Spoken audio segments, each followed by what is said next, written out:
Hirondelle. Dans un instant, nous serons avec l'entrepreneuse Louise Aubry, alias My Better Self. Mais d'abord, c'est l'heure des télescopages de Bruno Donnet. Bonjour Bruno. Bonjour Philippe. Tous les jours, Bruno, vous analysez ici les comportements médiatiques. Et ce matin, vous avez choisi de vous pencher sur un sujet que les médias adorent, la météo, car vous avez perçu une nette évolution dans leur façon des médias de l'appréhender, la météo. Oui, vous le savez Philippe, la France est actuellement touchée par un épisode de chaleur automnale rarissime qui a beaucoup intéressé la télévision et notamment la chaîne M6 hier midi. 20 degrés à Paris, 24 à Metz, 27 à Biarritz et Perpignan. Une vague de douceur déferle sur la France.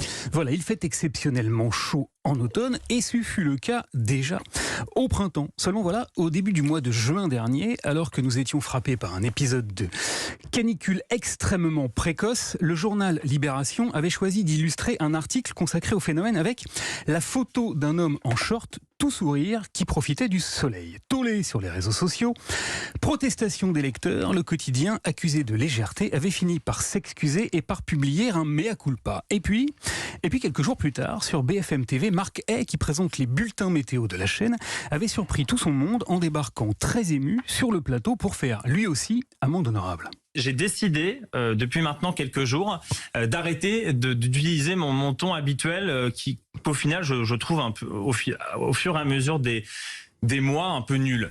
Voilà, il était même venu pousser un très vibrant coup de gueule auquel, très honnêtement, personne ne s'attendait.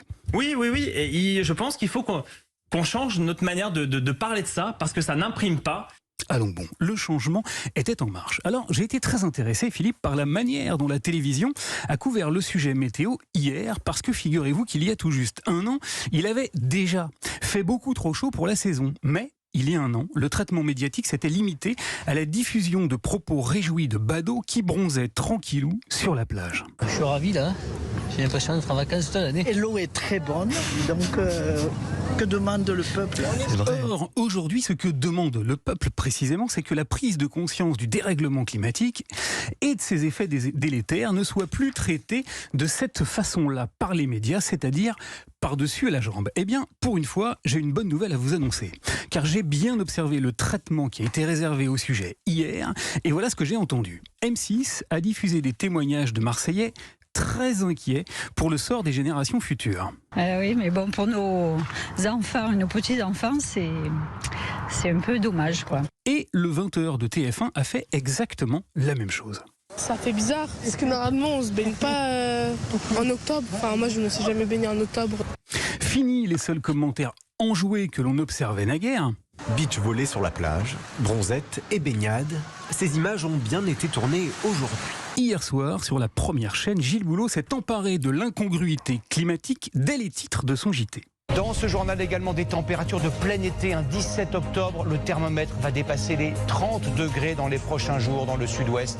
Evelyne Delia nous expliquera ce qui se passe et le possible lien avec le dérèglement climatique. Et tout ça avant de convier la journaliste météo Evelyne Delia en plateau, qui n'a pas hésité à faire part de ses inquiétudes et à appeler un chat et un épisode de grosse chaleur automnale une anomalie. Et il est à craindre que ce réchauffement climatique s'accélère sur notre planète. Eh oui, les présentateurs météo ont amorcé la pompe. Saviez-vous, Philippe, que c'est sous leur impulsion que le 14 septembre dernier, plus de 30 journalistes de médias extrêmement différents ont signé une charte en faveur, je cite, d'un journalisme à la hauteur de l'urgence écologique. Le dérèglement journalistique est en marche. On s'en réjouit chaudement. Merci beaucoup Bruno Donnet. J'ai remarqué aussi que les couleurs avaient changé.